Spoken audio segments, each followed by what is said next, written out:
Okay, so we can start, right? Yeah. So today I'm gonna talk about personal agility. You all know about Agile, right? So most of you are from the computer science background or software industry, right? So how many of you are heard about personal agility? Anyone? Yeah, one, two, three. So only three people heard about personal agility. Okay, first let me introduce me. I'm Syedur Rahman. I'm from Bangladesh. So this is some of my certificate. I have been working as a software engineer for last 13 to 14 years in my own country. I have been working there as a software architect and lead DevOps engineer. So these are some of my ScrumAlliance certificate, and I have some Amazon and then Microsoft certification. So let's dive. The first thing, what is personal agility? So personal agility is a simple framework for people who want to do more that matters. So like we do a lot of things every day. So what we try to do is like we use Agile framework in our software project management as a tool, right? So then two of the famous CST, Certified Scrum Trainer, Maria and Peter, they actually decided that we can actually use this agility in our personal life, in our day-to-day life, to not only improve our software product delivery time, but also improve our own personal productivity, right? So from that thought, a couple of years ago, they came up with the idea about personal agility. So first question I want to ask, how many of you think you have too much to do in your plate, but not have enough time to do it? Like 50 or 60%. Why? Can anyone share, like, why do you think that you have too much to do, but you cannot actually accomplish all of those, or cannot actually finish all the tasks? Anyone can share? Enough time management, one. Anything else? Lack of resource. Anything else? Addition of work. So whenever you are starting with some work, some other works are coming on your plate, right? Any other thing? Inability to delegate. Okay. So that's another thing. Okay. So I'm coming back to this, the answer of this question. First, tell me, like I heard that in Bangladesh, 14th April is our first day of the year. So when I came to Nepal day before yesterday, that is also 14th April. So I heard that your New Year also is on 14th April, like it's similar. So the day before that, that is called the 31st night. So normally what do we all do in 31st night? Sleep. Really? You guys all do sleep in 31st night? Party. Yeah. What else? I'm looking for some productive answer. Like normally what we do in 31st night, like most of us do in our mind. New Year resolution, right? So let me ask you a question. In this, like just 3 days ago, how many of you had your New Year resolution? Like you thought in your mind that, yes, I'm gonna do this in this year. I'm gonna change this behavior. I'm gonna learn some new technology. I'm gonna hit the gym. I'm gonna have good food. I will change my food habit, like whatever. How many of you had New Year resolution? Please raise your hand. 5, 6? Only 6 people had New Year resolution this year? Yes. So, okay, that counts. So other, like here are like around 50 people. So the rest 45. You don't have any goal in your life? No, there is no New Year resolution? Okay, fine. So that 6 people or 7 people actually who actually had New Year resolution, whatever it is, how many of you actually wrote it down in some paper or in computer or in laptop or mobile? How many of you wrote it?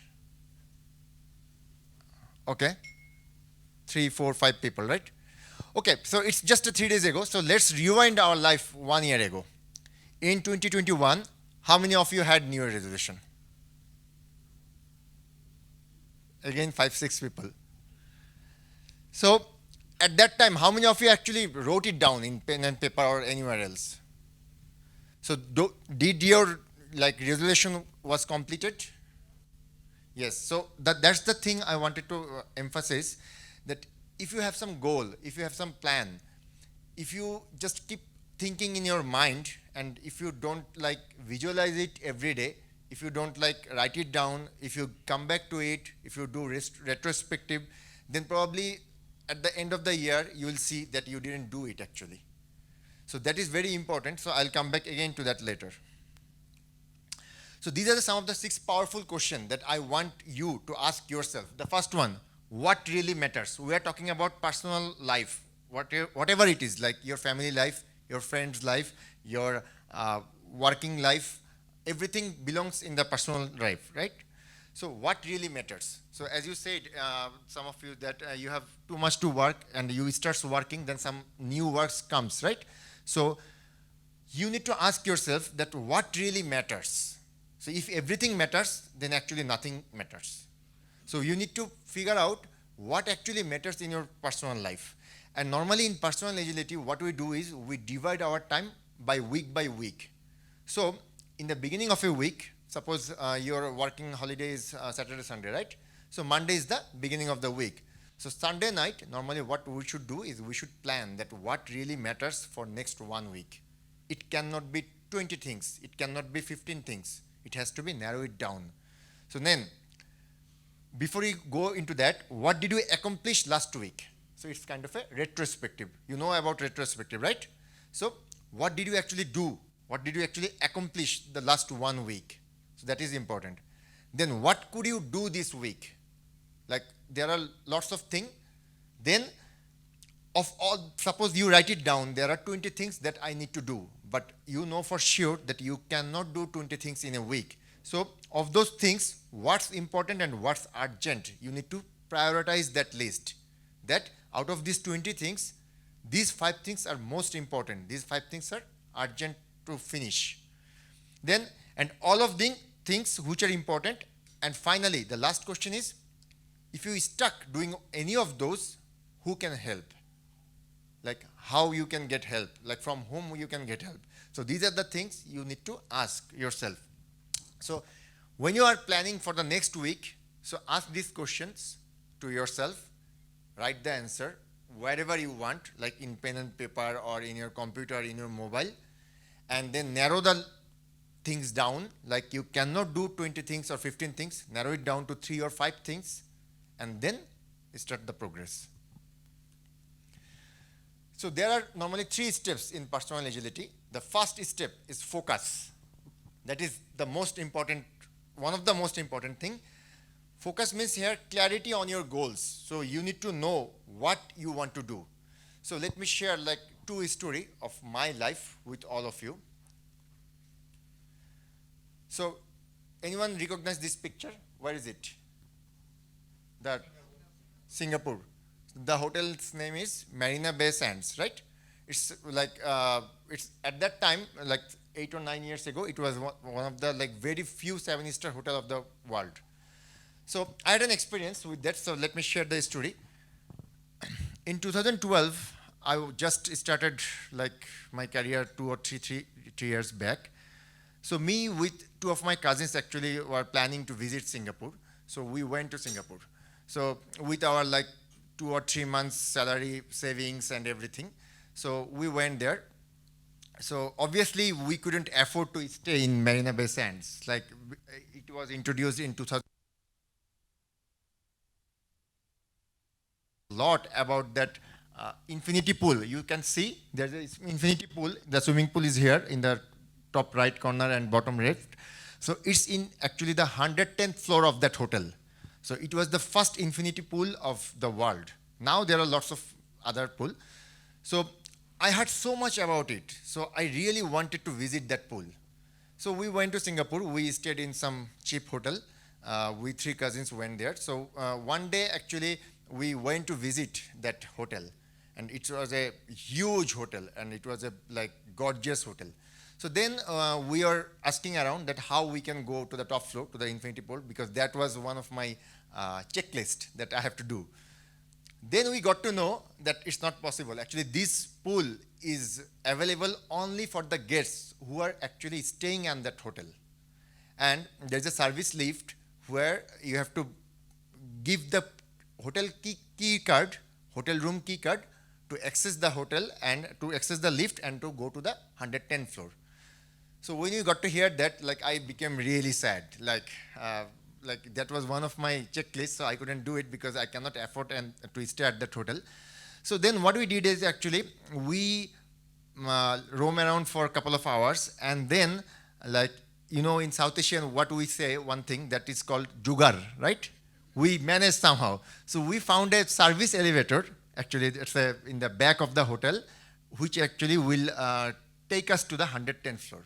Then you don't need any key card for that. So we are actually hiding behind some of the trolley, and we actually went to the 110th floor. But the bad part is, the sad news is, when we went to 110th floor, we saw that in the entrance of the swimming pool, there is another keycard machine, and you actually need to press your room keycard to go inside the swimming pool area. So actually we don't have the keycard. So again, we are looking for 10-15 minutes that what we can do, and then we found an alternative way. In the behind building, there's a door. So the door was locked. So the room was locked, so we went into the room. The other side of the door was the swimming pool. Okay, so it was a service door. There was some maintenance room.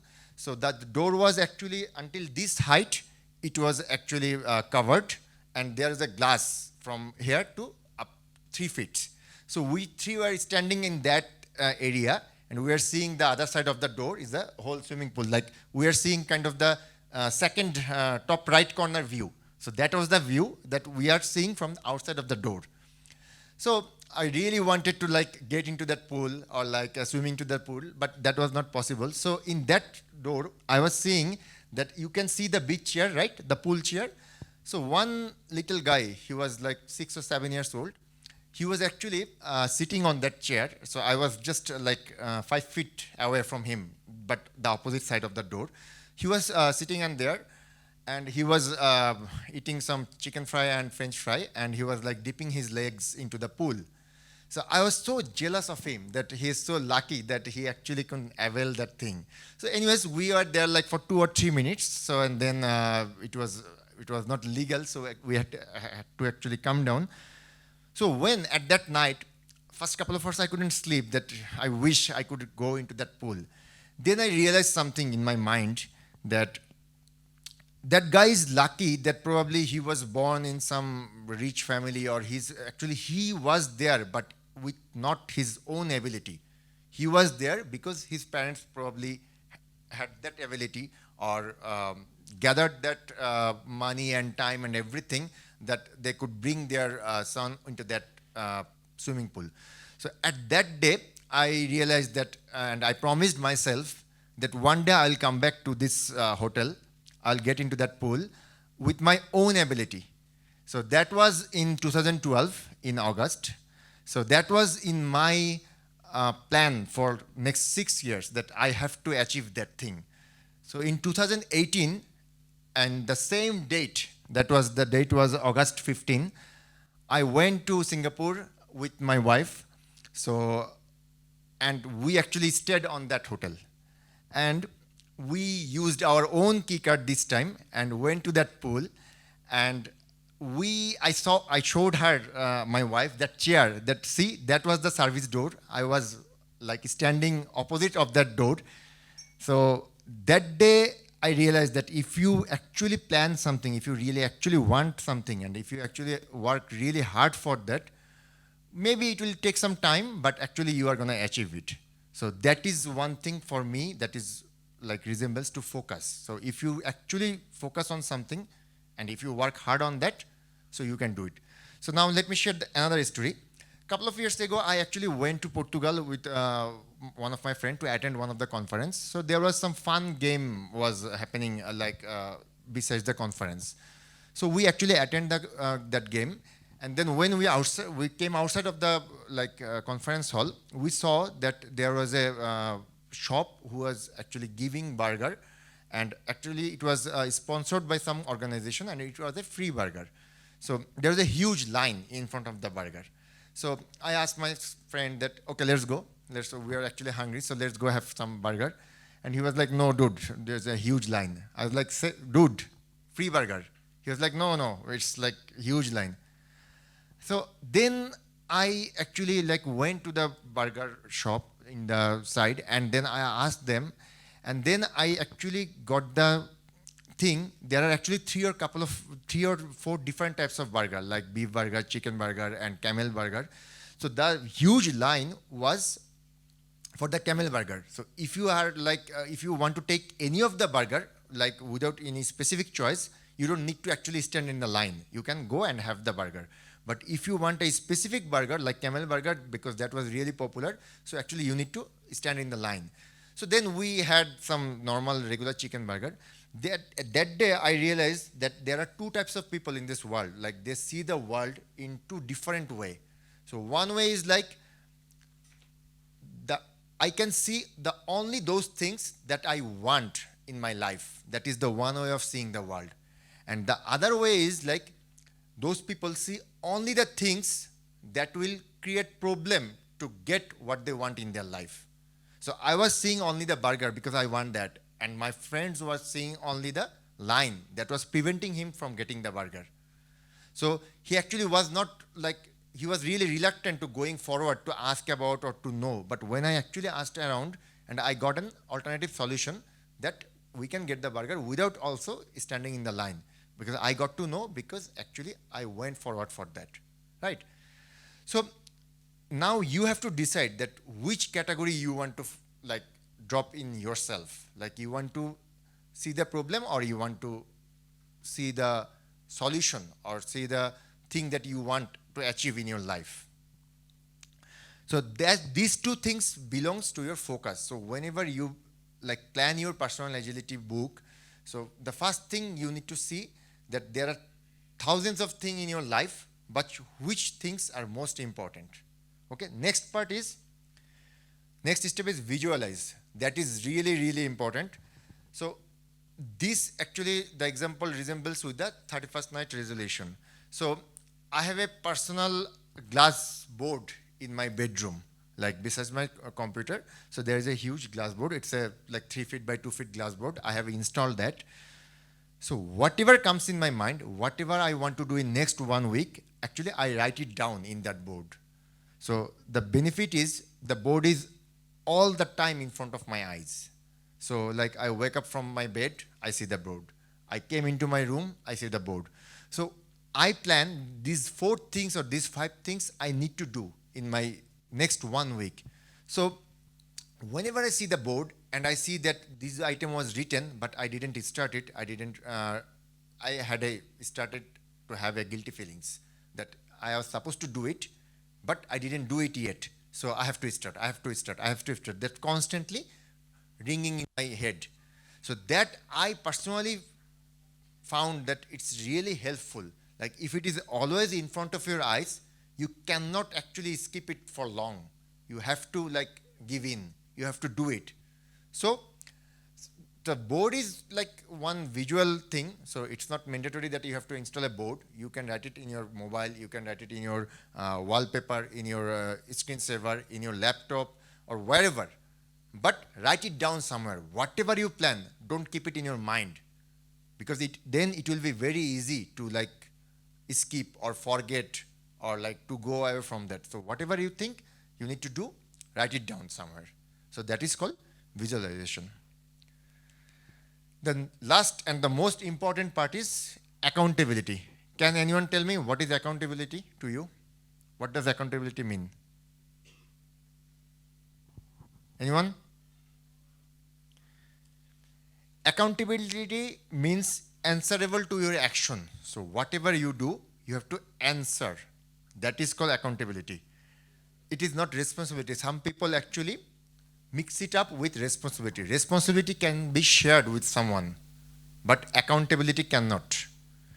And being accountable does not mean only being responsible for something, but also you have to answer to someone that why did you do it, or why didn't you do it? Why are you doing it? So you have to answer to someone. So that is called accountability. Now, in order to achieve accountability, it's not very easy. Trust me. It sounds very easy that yes, I will answer to my action. I'll share my thoughts, but believe me, from my personal experience, I can tell you that accountability is not that easy. So I found these 3 steps which will help you to complete your accountability goal. First, make it public. Whatever you want to do, make it public. Post it in the Facebook, share it with your friends, share it with your colleagues, share it with your parents or whomever, make it public. So then you will have a fear that if I fail, like they will laugh with me, they will laugh about me, they will laugh at me, they will make jokes about me. So you will have that fear, you will have that push to yourself to complete the job. So if the job is really important, if the thing that you want to do is really important to you, make it public. First of all, first few times, you will hesitate a little bit that what people will think or people will laugh or they will say lots of things. But believe me, it actually works. Make it public. Second, make it double. That we say, find an accountability partner who will actually hold your feet into the fire. This partner can be anyone in your life. You can choose anyone. It can be your friend, it can be your wife, it can be your husband, it can be your 5 years kid, it can be your parents, it can be your boss, anyone. Choose yourself. That you will give her or him or tell him that I'm going to do this in next 1 week. And she or he will be your accountability partner. She will or he will actually push you.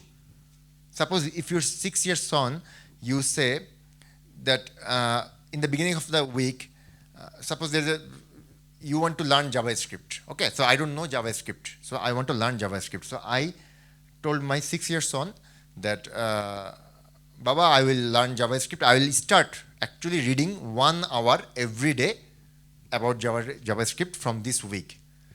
And then you actually forgot or you actually skipped or actually some other things comes to your plate and you couldn't do it. After 2 days, when your 6 years son will come and say, Papa, did you actually start working on that? Start working on JavaScript? And if you had to say no in front of your kid, you'll feel severely bad. Trust me, you will feel bad. So you don't want to do that. So in order to get rid of that feelings, you will actually invest your time to learn JavaScript. So that you have that accountability partner, you decide yourself that who will be your best accountability partner, who will be the best person in your life who can actually make you feel accountable. So it can be anyone. The last part is make it hard. That's the most important part because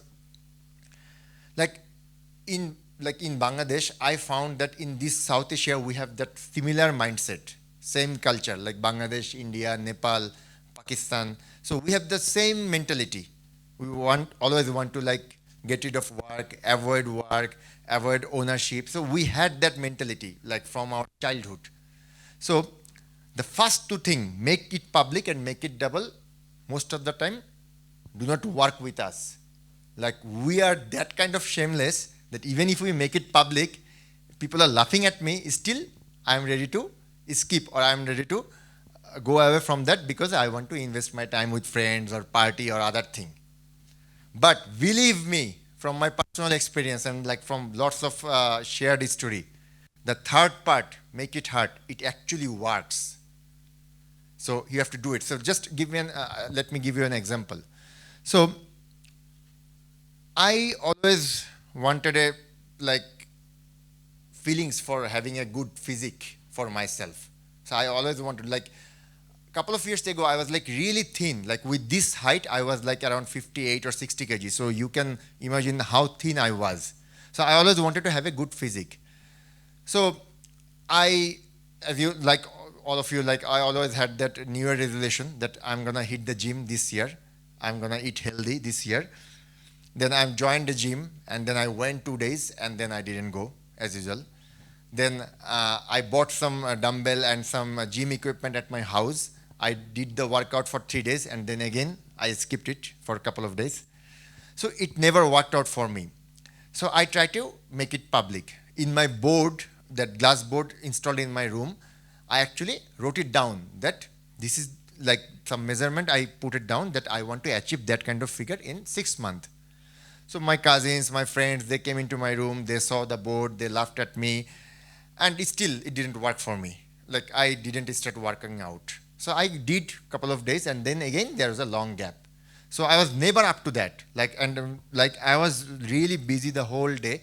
So normally my working out time is like in the morning. Like I planned that the morning time is the best time because you cannot give yourself an excuse. Like if you want to work out in the evening, someday you have like extra time in office, someday there are parties, someday there are some relative functions, someday there are some family responsibility. So actually you will find lots of excuse to skip gym. But if you go like at 6 a.m., the only problem is the sleep. So if you can control that, you can actually go that. So I tried to make it public, it didn't work. Then actually I tried to make it double, the second step. Still it didn't work. So I told my wife that you push me like every day, or like you say lots of bad words if I don't go. So she pushed me in the morning and then still it didn't work. I went 1 or 2 days, but again I skipped. Then I felt like that I had to make it hard. Then I thought that how can I make it hard? Like if I don't go to the gym, how can I make it hard?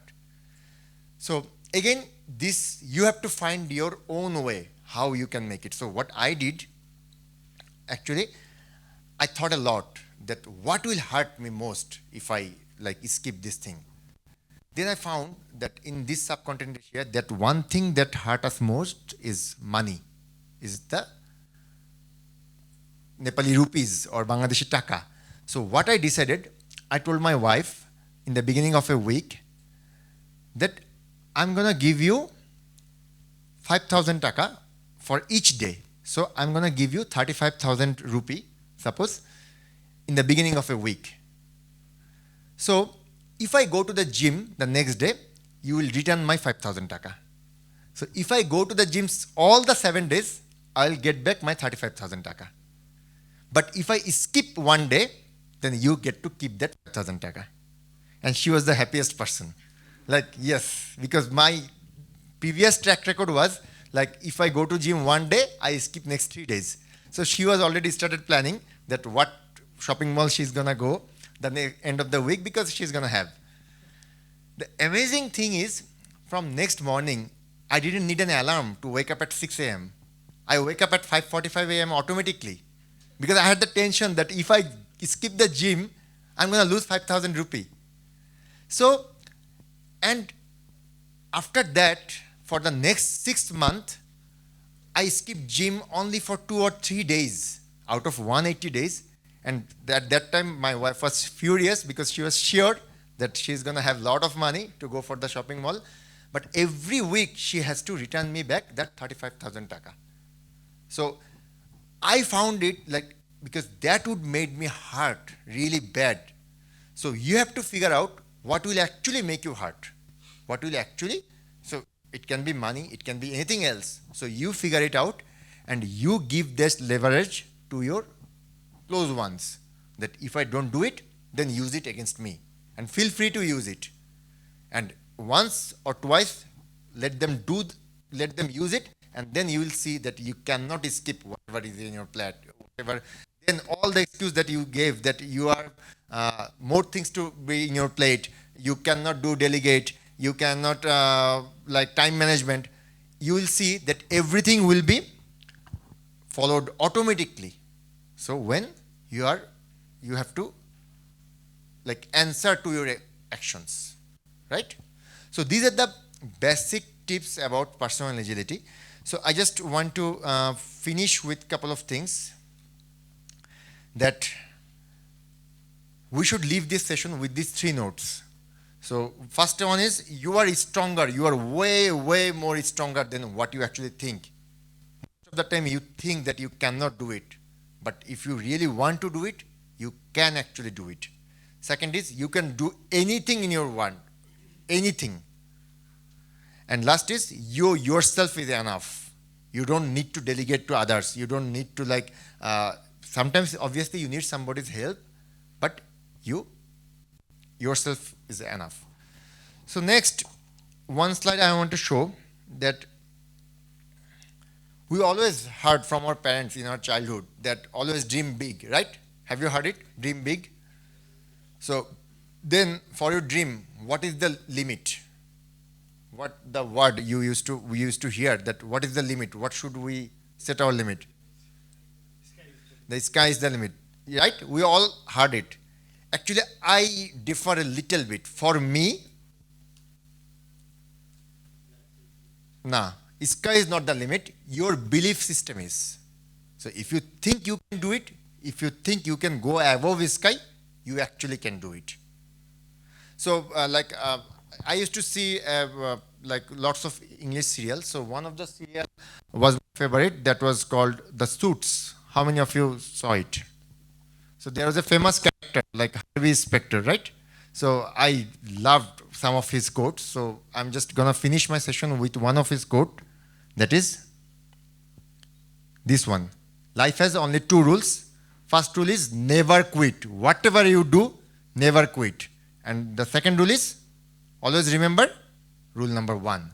So whatever happens, you actually never quit. You can actually never quit. So this is some of my social networking information. So you have like any questions. So I have like around 10 minutes here. So we can talk if you have any questions. And later, like when you try to follow personal agility in your regular life, if you face any problem, you can connect with me with any of those. So I will share all the slides with Prakash Dai, and he will share with you, so you can have that contact. Thank you. Thank you very much.